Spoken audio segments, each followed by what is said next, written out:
আল্লাহর অশেষ রহমত আমার প্রতি। মানে নিতান্তই হচ্ছে আমার আল্লাহর অশেষ রহমত। আর হয়তোবা আমি আমি দেখো আমি চেষ্টা করি আমি আমি আজ পর্যন্ত কারো যদি উপকার নাও করতে পারি, কোনোদিন অপকার চিন্তা করি না। তো হয়তো কোনো না কোনো বিষয়ে আল্লাহ আমার উপর অনেক সন্তুষ্ট। আল্লাহর অশেষ রহমত আমার উপর আছে, সেজন্যই আল্লাহ তাআলা আমাকে মেয়ে সন্তান দান করেছেন। যাদেরকে আল্লাহ প্রচন্ড পরিমাণে ভালোবাসে তাদের ঘরে আল্লাহ মেয়ে সন্তান দেন। কিছুক্ষণ আগে লাইভে এসেছিলেন মেগাস্টার শাকিব খান, সাথে ছিলেন তার মেয়ে শার্লিন খানও। লাইভে এসে শাকিব খান বলেন, আমি কখনোই কারো ক্ষতি করিনি, সবসময় চেষ্টা করেছি আমার দ্বারা কারো না কারো উপকার হোক। কোনো বিপদগ্রস্ত মানুষ আমার কাছে সাহায্য চাইলে আমি আমার যথাসম্ভব চেষ্টা করেছি তাদের সাহায্য করার, তাদের পাশে থাকার। কখনোই কাউকে খালি হাতে ফিরিয়ে দেইনি, নিজের সাধ্যমতো তাদেরকে সবকিছুই দেওয়ার চেষ্টা করেছিলাম এবং এখনো করি। সেজন্যই আমার মনে হয় আল্লাহ আমার উপরে অনেক খুশি।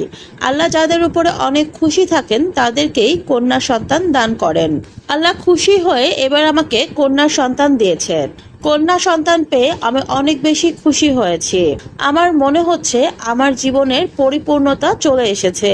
দীর্ঘ ২৭ বছরের ক্যারিয়ারে আমি অনেক কিছুতেই সফলতা অর্জন করেছি। দেশে বিদেশে আমাকে সবাই চেনে একজন গ্লোবাল হিরো হিসেবে।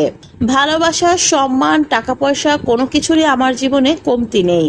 তবে মনে হচ্ছিল কিছু একটা কমতি আছে, যে কমতিটা পূরণ হয়ে গেছে আমার মেয়ে শার্লিনকে পেয়ে। শার্লিনের মুখ দেখার সাথে সাথে মনে হয়েছে আমার জীবনটা পরিপূর্ণ হয়ে গেল। বাবা হিসেবে আমি হয়তো সার্থক, আমার জীবনে আর কিছুই চাওয়ার মতো নেই। এরকম ফুটফুটে একটা মেয়ে যার জীবনে আছে তার জীবনে আর তো কিছু চাওয়ার থাকতে পারে না।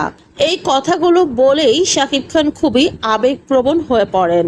তারপর শাকিব তার মেয়ে শার্লিন খানকে নিয়ে ক্যামেরার সামনে আসেন। শার্লিন খান দেখতে খুবই ফুটফুটে একটি ছোট্ট বাচ্চা, যাকে দেখে আসলেই খুব আদরেবল লাগছিল। সবশেষে শাকিব খান বলেন, সবাই আমার ছেলেদের জন্য এবং মেয়ের জন্য দোয়া করবেন, তারা যেন একসাথে মিলে মিশে খুব ভালোভাবে বড় হতে পারে।